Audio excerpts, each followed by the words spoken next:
Bwana Yesu asifiwe. Mpendwa, tunakusalimu mahali pote upo, na tunakunenea muda mzuri na mwezi wa 10 wa baraka. Unajua leo tunakuwa le 1er Oktobre. Mpendwa, ni mwanzo wa mwezi, na usipodhibiti ama usipopanda mbegu ama usipotanguliza kiroho, itakuwa vigumu upesemo mwezi wa 10. Maana tunaangalia labda ni siku 60 hivi mwaka uishe, na unajua ya kwamba tuliomba kwa ajili ya mwaka huu, na pia kunakuwa pendekezo ambazo zimepewa kwa ajili ya mwaka ujao na gisi ya kumaliza mwaka. Basi Mungu akubariki. Tuongelee kuhusu utukufu wa Mungu, la gloire de Dieu. La gloire de Dieu, c'est une renommée brillante.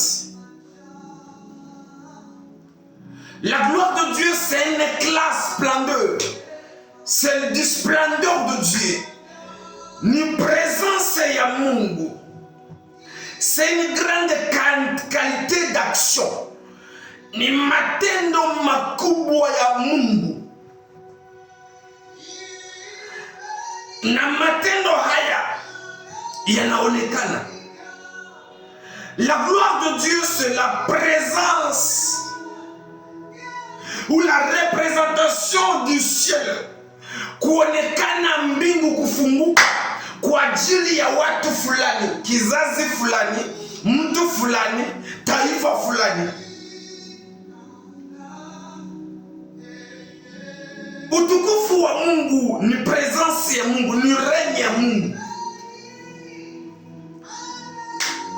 Alafu tujifunze, tuongelee kuhusu kurudisha utukufu wa Mungu. Ramener la gloire perdue.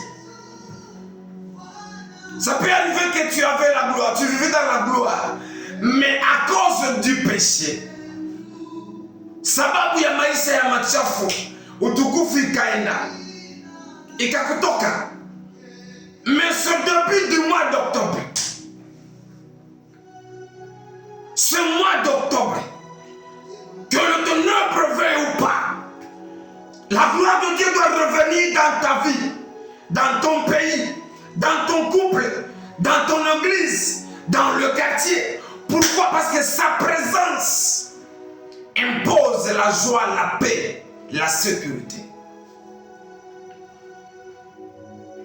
Peu importe la situation que tu peux traverser, peu importe le moment de douleur, mais à ma qualité de l'homme de Dieu, sous l'onction de ce début du mois d'octobre, je décrète et je déclare que la gloire de Dieu doit revenir dans ta vie, dans ton foyer, dans ton entreprise, dans ton église, dans tes prières, dans ta beauté, dans tes activités, dans tes études, dans tes enfants, dans ton quartier, dans ton pays, dans le quartier, dans la commune. La gloire de Dieu doit revenir. Amen.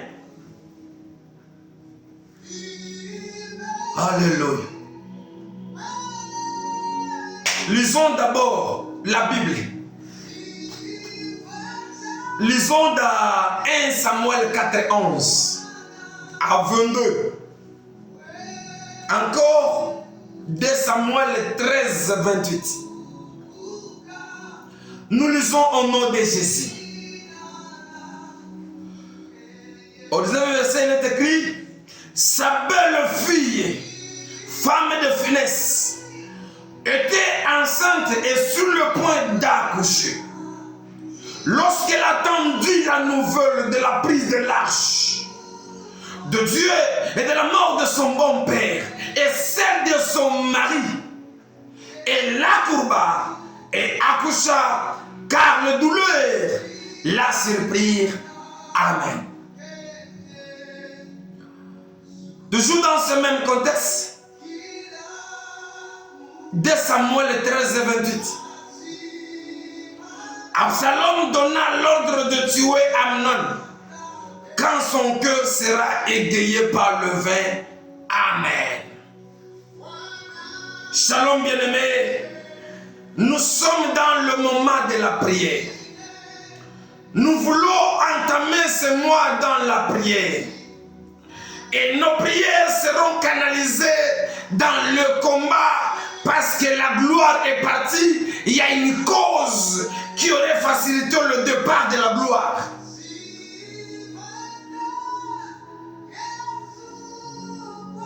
Amen. Là que nous venons de lire, c'est l'histoire d'un homme de Dieu, un roi de l'Éternel comme vous, comme les autres, qui obéissent à l'Éternel, qui font que la volonté de Dieu, qui ne font que prêcher ou conduire le peuple de Dieu. Mais un jour, cet homme de Dieu avait ses enfants, ces deux garçons. Le né a pris la décision de s'engager. Il se marie à une femme. Mais c'était la période où l'Église, où le peuple de Dieu traversait des moments difficiles. Il y avait des conflits contre un peuple et contre Israël. Alors siku moja, pendant qu'ils affrontaient par faiblesse d'Israël, le Philistin avait pris l'arche.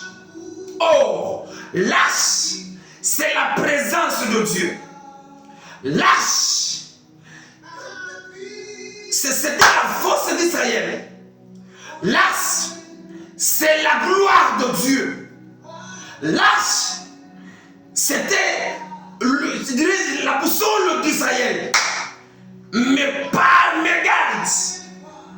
Le Philistin, par leur force, ils ont pris en otage l'arche de l'Éternel.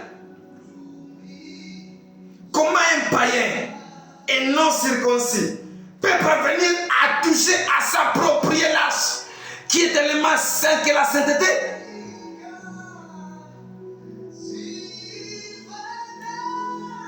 C'est parce qu'Israël n'avait pas obtempéré à l'orientation divine.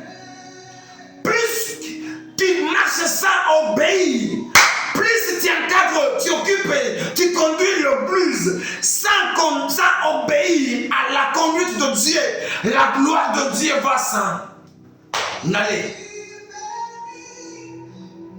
Ah, napenda sana Mungu. Il y a une église de la place. L'église voulait délocaliser, changer l'adresse et les renommer. Il y avait un message d'une femme que je n'oublierai jamais. La femme était venue me dire, elle est de la place. Nom de Dieu, là que nous irons, je vis un grand arbre sur l'autel. Et sur cet arbre, il y avait les colombes en couleur blanche. Il y avait des pigeons se former. Moi, je vis que c'était la gloire de Dieu. Mais à ma grande surprise, selon la femme, je vis le vent qui souffla de l'est à l'ouest. Et ce vent poussait un serpent à percer dans l'église. Quand le serpent a franchi l'église, moyennant le vent qui était là, les hirondelles se sont envolées, le pigeon. Ah! Et puis, elle a vu une main qui avait écrit sur le mur de l'hôtel en disant Ikabodi.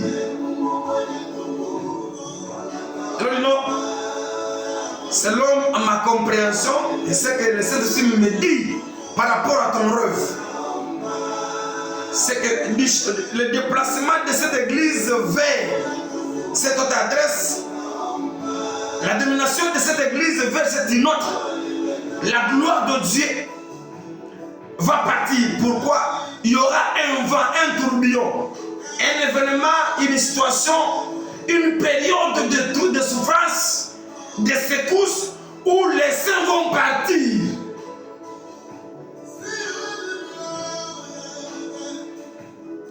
Je lui dis non, prions l'Éternel. Je suis parti voir le berger de la plaine. Je lui dis, voici ce... Non, j'avais dit à la femme, va chez le pasteur, raconte-lui ses rêves. parti chez le pasteur. Au lieu que la femme me raconte l'histoire au pasteur, elle a raconté aux femmes du pasteur. Quand elle est venue vers moi, j'ai compris que le message a été dérouté. Je me suis donné l'audace d'aller voir le pasteur de la place. Je lui ai dit, j'ai reçu une personne nommée, j'ai donné même son nom. Elle m'a dit ça. Je lui ai renvoyé vers vous. Je ne sais pas si vous l'avez vu. Elle dit non. Je ne l'ai pas, je n'ai pas vu ni, je n'ai même pas eu de rencontre avec cette dame. Je lui raconte l'histoire du rêve. Et moi je lui ai dit, moi selon ma compréhension de cette révélation, de ce passage dit du changement de cette renommée, de cette renommée plutôt, à celle-ci, oui, c'est une élévation, oui, c'est une mention, oui, mais nous devons fournir beaucoup d'efforts dans la prière, car il y aura un vent qui va passer, ce vent va amener les diables dans l'église, le mécomportement, le mal va abonder dans l'église et les saints vont partir. Le pasteur m'avait dit, oh voilà, bon ça c'est selon toi, mais nous allons prier l'Éternel. J'avais transmis le message et je suis parti. Aujourd'hui je comprends maintenant que c'est la phase du capote. Mais je viens de rassurer mon pasteur, homme de Dieu, homme politique et cadre. Toi qui traverses la période du capote. La femme en accouchant, elle a dû. J'accouche par douleur. Les sages-femmes l'avaient encouragé. Félicitations madame, tu viens d'accoucher un enfant, garçon. Elle a dit, je n'ai même pas besoin de ça. Car il cabodi, l'arche est parti. Mon bon père est mort, même mon mari est mort. Je ne vois pas l'importance, l'utilité, le rôle. Je ne vois pas si cet enfant me vaut à rien. Car ce qui m'était tout le parti. La gloire de Dieu. Bien-aimés, quand vous commencez à célébrer des anniversaires du haut de la chair, c'est la première des causes qui chasse la gloire. La fête d'anniversaire, c'est une fête païenne. C'est une fête païenne dont les chrétiens et leurs pasteurs, pour faire plaire aux pasteurs et aussi pour la cupidité de nos pasteurs, ils acceptent de chanter, de célébrer l'anniversaire du haut de la chair au moment que c'est une fête païenne. L'une des causes qui chasse la gloire de Dieu.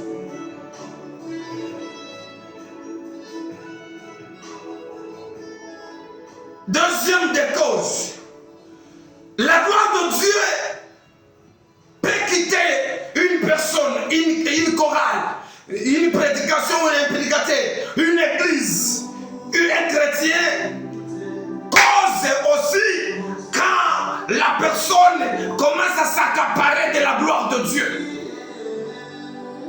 Il a prié pour quelqu'un, au lieu de rendre gloire à Dieu, il dit voilà, je suis un homme de Dieu plein d'onction. L'assemblée là que j'ai prié pour ça. Et ça a donné, voilà. Non, ce n'est pas nous, ce n'est pas toi, bien-aimé. Mais nous comme canon, nous comme serviteurs, nous avons imploré la grâce de Dieu, le nom de Jésus. Et par sa clémence, il a visité son serviteur et il est guéri. C'est comme ça. À Dieu la gloire.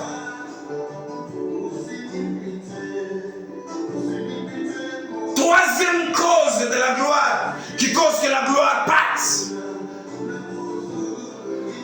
Le péché. Bien-aimé, le péché c'est l'ennemi de l'onction. Le péché c'est l'ennemi de la présence de Dieu. Le péché étouffe le Saint-Esprit. Le péché étouffe la plénitude. Le péché étouffe l'adoration. Le péché étouffe la sensibilité. Le péché chasse la gloire. Nous devons nous sanctifier. Nous devons prêcher la sanctification. Nous devons vivre la vie de Jésus qui est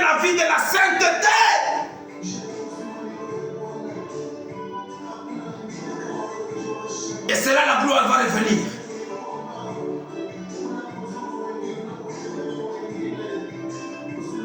La quatrième des causes qui facilite les départs de la gloire,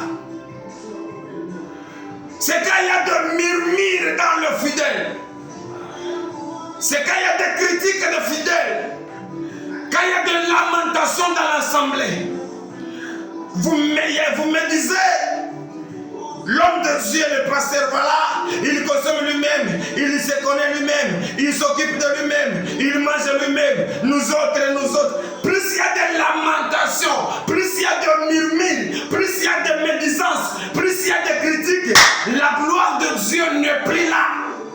Et c'est le diable qui règne.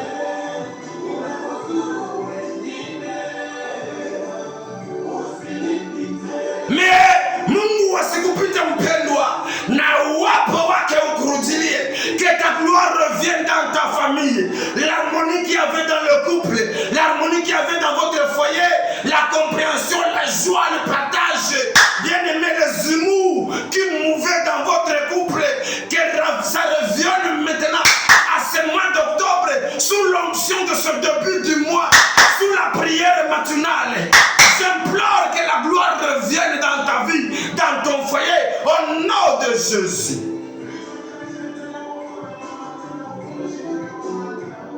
La gloire de Dieu part,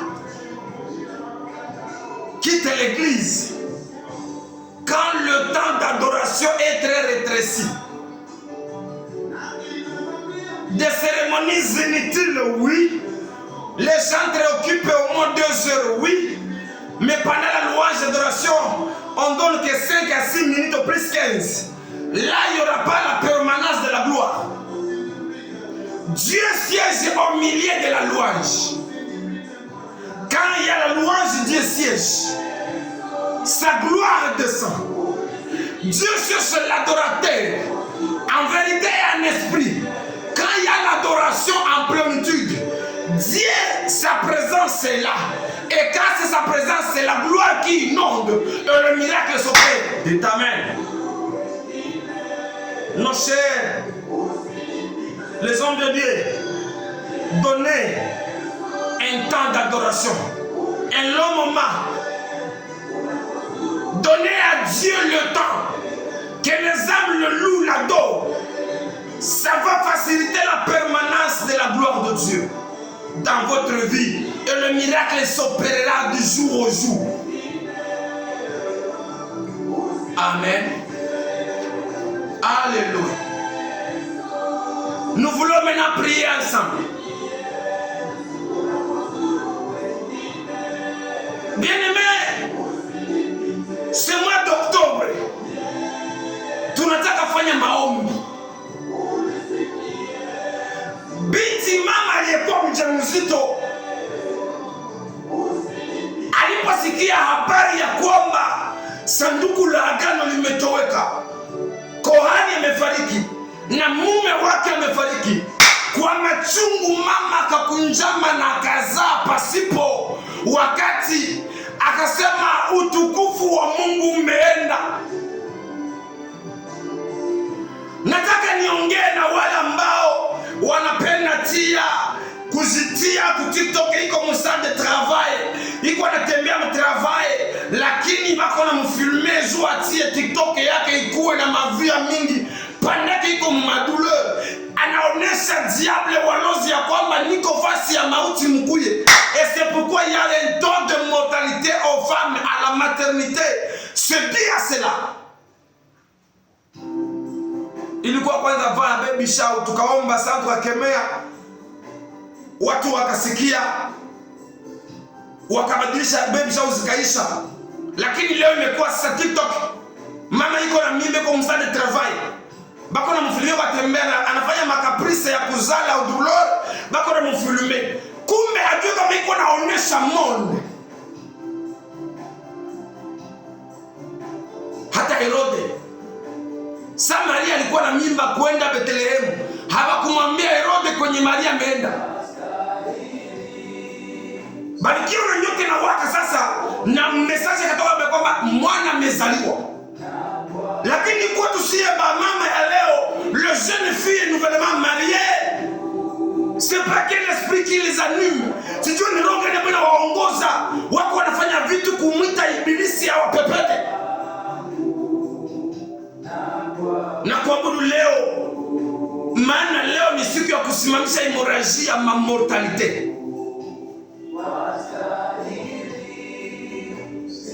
Esprit de mort yote ambayo inaweza kuwa iko derrière maternité, oya kukutia mkuvezi, oya kufanya malformance, au kufanya fausse couche ama césarienne, au kufe uache bebe au wana bebe mkufe.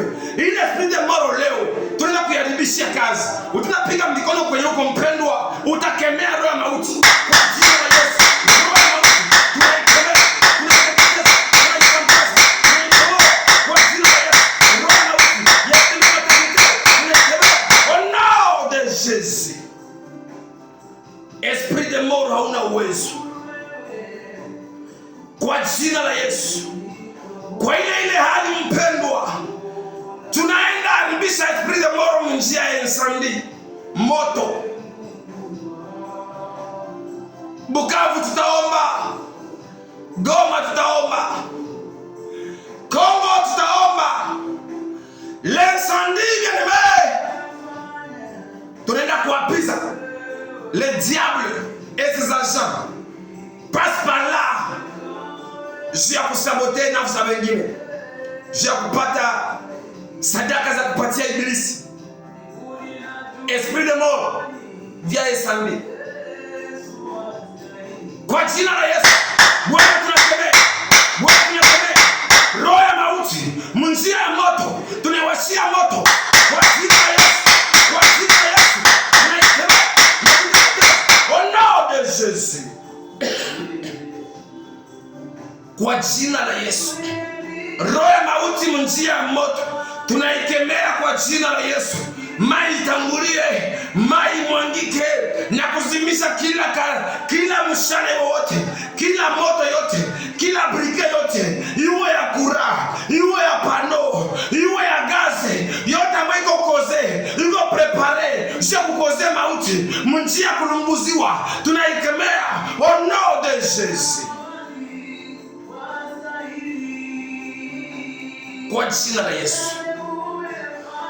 Ile meme esprit mpendwa, njia ya kukua leve, kidnapping, le voleur met armé tire, moyennant $5, moyennant $10. Watu wanakosa umudu, watu wanakosa zamiri. Nimeelewa kwamba ni ibilisi amekalisha kiti yake mahali kwa kukonveke mtu aenda kaua mwingine juu ya sababu ya $5. Leo tunaenda kualika moto.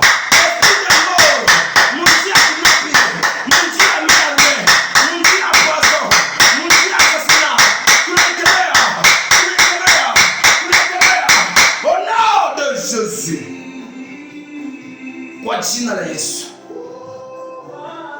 au nom de Jésus. Bwana tunafunga na kuharibisha na kukemea. Unastahili kuabudiwa Bwana, au nom puissant de Jésus. Kwa ile mpendwa roho ya maombi, jiunge kwanza na waimbaji, waambie Bwana Mungu, tunakuabudu kwa usiku ya leo, kwa mwezi mpya, kwa mwezi wa 10, kwa mwezi wa baraka, iwe mwezi wa uzima, iwe mwezi ya maabudu, iwe mwezi ya kuinuliwa, iwe mwezi ya intimite na Bwana. Karibu kwa maombi. Unastahili Bwana, unastahili kuinuliwa tena Bwana. Tunakuabudu maana unatushindania Bwana depuis mois de janvier mpaka leo. Unaendelea kutuongoza kila leo Bwana. Japokuwa dharuba, upepo, mavumbi, japokuwa vita na kadhalika, majira ya dunia ya ulimwengu hii Bwana, lakini unatuendeleshia kutulinda Kristo. Nous tenons toujours grâce à toi Père de gloire. C'est pourquoi tunasema unastahili kuabudiwa, unastahili kuinuliwa Rabi. Heshima na uwezo ni wako. Wewe ni mkate wa uzima, wewe ni mwanga wakati wa giza, wewe ni maji wakati wa kiu, wewe ni ndui wakati wa magonjwa, wewe ni mtetezi wakati wa vita, wewe ni mlinzi wakati wa mashambulizi, wewe ni mpaji wote Bwana, kwa jina la Yesu. Haleluya. Nasema Bwana, Unastahili. Chini ya jua ni wewe, duniani ni wewe, chini ya maji ni wewe, mbinguni pia hakuna mwingine kama na wewe. Uko exceptionnel Bwana, juu ya yote, ndani ya yote, pamoja na yote Bwana, kwa jina la Yesu. Haleluya. Tunaenda kuombea ndoa ambazo ziko na tatizo. Les couples qui traversent la tempête, l'incompréhension, la stérilité, la pauvreté, l'infidélité, l'ivresse et l'impuissance. Bien-aimé, Mungu ndio muumbaji wa ndoa. Que ces couples soient financés, les couples qui sont en voie de la séparation, les couples qui vivent l'infidélité, l'homme vit de sa vie et la femme vit de sa propre vie aussi, l'infidélité. Voie de divorce, la stérilité, tout ça ce n'est que l'œuvre du diable. Le Dieu qui est l'initiateur du mariage, qu'il restaure ton foyer maintenant. Wewe mwenye uko na zala vizengi, wewe mwenye watoto wanashindikana, wewe mwenye ndoa imekatala, Mungu wasimame na kuonekana. Bwana simama, Bwana simama, Elohim simama. Angalia ndoa hii, angalia lazua Bwana, angalia Zoe Kristo, angalia hii ndoa ambao sitaye jina. Mwamba simama, leta umoja, leta uzao, leta upendo, leta amani, leta mapatano, leta masikilizano, leta maendeleo. Tunapinga divorce, tunapinga magonjwa, tunapinga infidelite, tunapinga Bwana incomprehension, tunapinga vita. Au nom de Jésus. Alléluia. Oh Jésus. Alléluia. Bien-aimé, tunaenda kuomba tena. Tunaenda kuomba wenye nguvu kuchukulia wadhaifu. Makanisa tunaenda kuomba. Bien-aimé, le diable rôde. En particulier tutombee kanisa za Rwanda. Je suis précis, bien-aimé, que nos frères se rassemblent aussi. Makanisa ambayo yamefungwa yanakatazwa kufanya kazi, hata kuenda mlimani wanakatazwa, kuomba kanisani hapana. Sheria imesimama.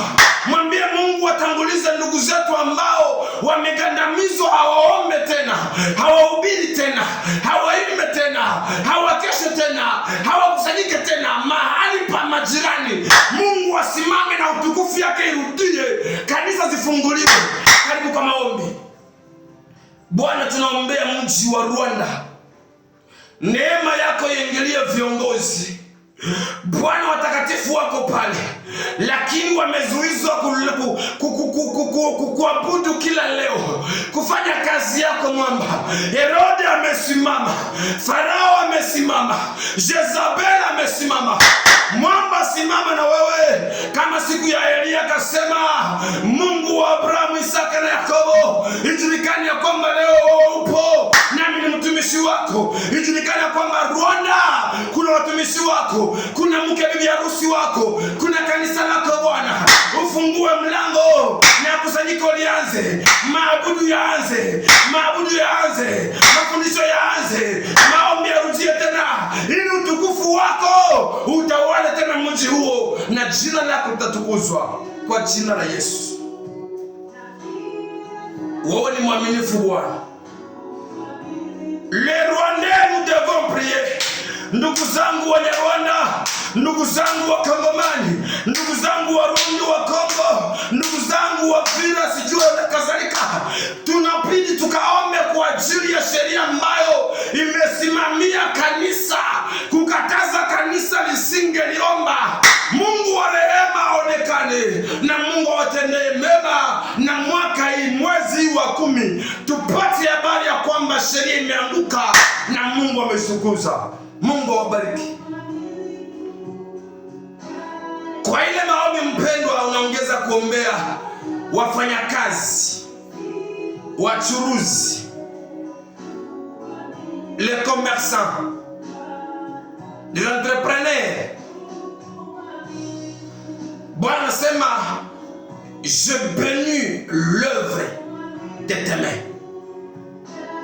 Ninabariki kazi ya mikono yako. Mungu akumbuke wakomersan wote. Roho ya madeni ishindwe. Roho ya kubomola butike ya watu ishindwe. Roho ya kuiba ishindwe. Roho ya kihombo ishindwe. Roho ya kutawaliwa na sheria ya kreansi walipana deni ya banki ishindwe. Wewe utachuruza na kufanyikiwa. Wewe utakuwa mwizi wa mfungo wa madeni. Wewe utakuwa mwanga wa mwizi, hapana. Bali agano la Mungu likutetee. Mkenkaeri yako, mwalimentasio yako, mkioske yako, mbutike yako, entrepreneuria yako mpendo. Mungu akupake mafuta na Mungu akutendee mema. Hii mwezi wa 10 uone faida usiyoyaona. Nikilimba ulipe, aveke ulipe, masomo usomeshe, nyumba ulipe, kazi ulipe, wafanya kazi walipe, na sadaka utoe, na 1/10 ulipe. Mungu akubariki. Mungu akubariki. Mfanya kazi mwenye umenifuata, Mungu akutendee mema. Mwile kenkaeri yako, wewe utaomba tu, unaombea maji unaimwangia mule. Inasantifie vyote. Na pia juaka kwa mwaminifu kulipa 1/10. Na kama ndio umeingiza, unafungula kenkaeri, vante ya kwanza tunaitaka premise. Unaweza kukanisa yako naitoa, naambia Mungu ndio premise ya entreprise yangu ndio hii. Na Mungu atakulinda. Kisha unakuwa mwaminifu kwa 1/10. Hapo uzao wako hautaliaka njana wala pesa. Maana unaheshimia taratibu za Bwana. Mungu akubariki.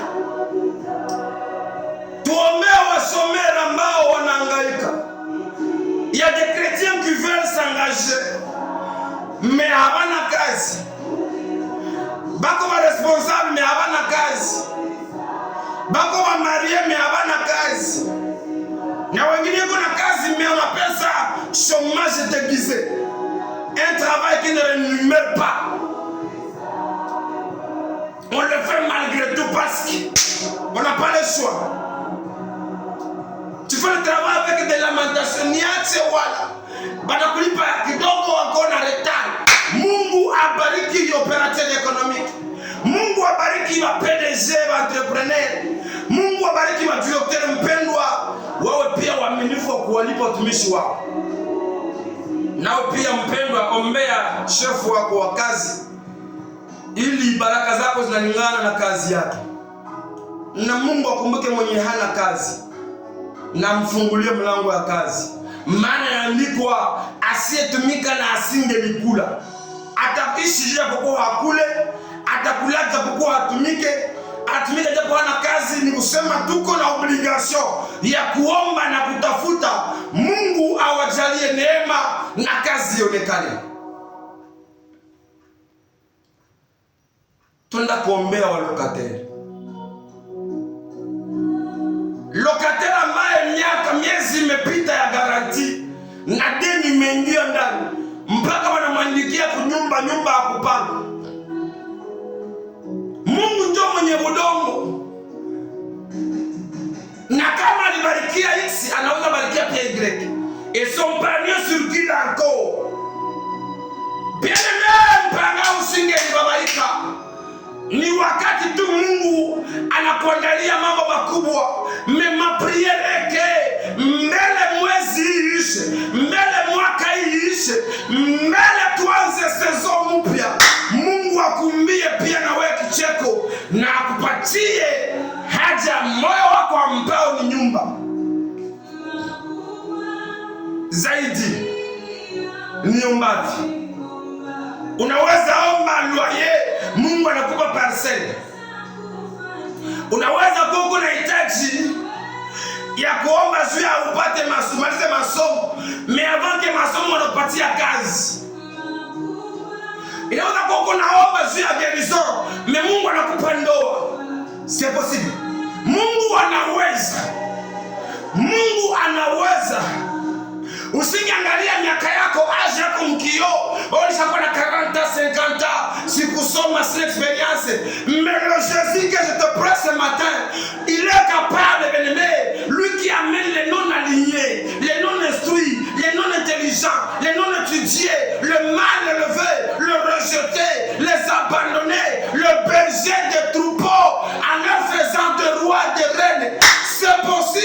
na wewe hata miaka yako ufunge ndoa. Inawezekana. Inawezekana. Inawezekana. Inawezekana. Tunaenda kuombea nchi ya Kongo. Viongozi, Mungu apatie elimu, busara, upendo wa nchi. Lui qui est le détenteur des âmes de roi, lui qui détient le cœur des rois, de nos dirigeants entre ses mains, qu'il façonne ce cœur, si le cœur était déjà en pied, en incrédulité, en meurtrier, mais que ce cœur se transforme en cœur de paix, harmonie, développement. Il y a des voyages opérés par les autorités. Banaenda ma vacances, ma pays, banaona pour ma innovation, ma réalité, ma réalisation. Mais pourquoi ils ne veulent pas le faire ici chez nous? À part le vol de tournement. Mais c'est parce que l'Église a oublié son rôle de prier pour nos autorités. C'est pourquoi en ce premier jour du mois d'octobre, j'impose le règne de Dieu sur la vie de chacune de ces autorités, mon Dieu, mon roi.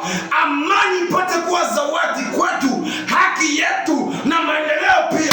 Kwa jina la Yesu, roho ya mauaji, roho ya vita, roho ya kukatala, roho ya mauaji, tunaikemea kwa jina la Yesu.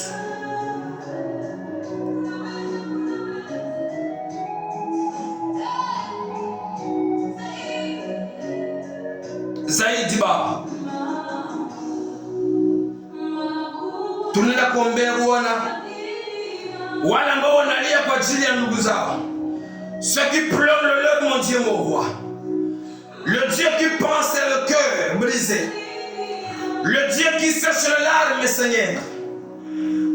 Watulize wale wenye kulia ndugu zao, watulize wale wenye kukua sai katika sherehe za majishi, wala wanaandaa kwenda makaburini, wanakosa faraja kama vile Rachel analia. Mjeremia tuambia, nikasikia kilio cha Rachel na hana haja ya faraja, maana amefisha watoto. Bwana, faraja la kweli lako. Fariji mama huyu, baba huyu, kaka huyu, dada huyu ambaye amefisha mume, mke, mtoto, mzazi, mtu wa karibu ambaye kwake ilikuwa ni yote pamoja na yote, lakini anakosa faraja. Mama, simama na kupenya kidonda hiko na kumpa faraja ya moyo kwa jina la Yesu. Wenye madeni msingi babaika. Hii ni mwezi ambao Mungu amesema atafariji, atabariki kazi ya mikono yenu na kulipa madeni, maana kwa kupigwa kwa Yesu sisi tumepona na kulipiwa gharama ya madeni yote. Baba, katika jina la Yesu, naombea Bwana mtumishi wako, naombea Bwana anayetufuata mahali hapa, de l'eau ou de presse sur les réseaux sociaux, mon Dieu, mon roi. Que ce mois d'octobre, mon Dieu, lui soit un mois favorable, un mois d'élévation, de protection, un mois d'exaucement, d'attachement, un mois d'adoration, d'élévation, Père de gloire, un mois d'intimité avec toi, un mois d'élévation de gloire en gloire, un mois de succès en succès, un mois de fiançailles et mariage, un mois d'engagement et promotion. Au nom puissant de Jésus, le mois de la protection, le mois de la sécurité, le mois de développement, au nom de Jésus, le mois de ramener la gloire dans l'église, dans le foyer, dans l'entreprise, dans la vie privée, dans la vie économique, dans la vie sociale, dans la vie étudiantine, dans la vie terrestre, mon Dieu, mon roi. Au nom de Jésus, que ton règne règne et la sanctification soit notre style de vie. Au nom de Jésus, nous avons ainsi prié. Et tous, nous disons Amen. Que Dieu te bénisse abondamment et bon début du mois. Ciao.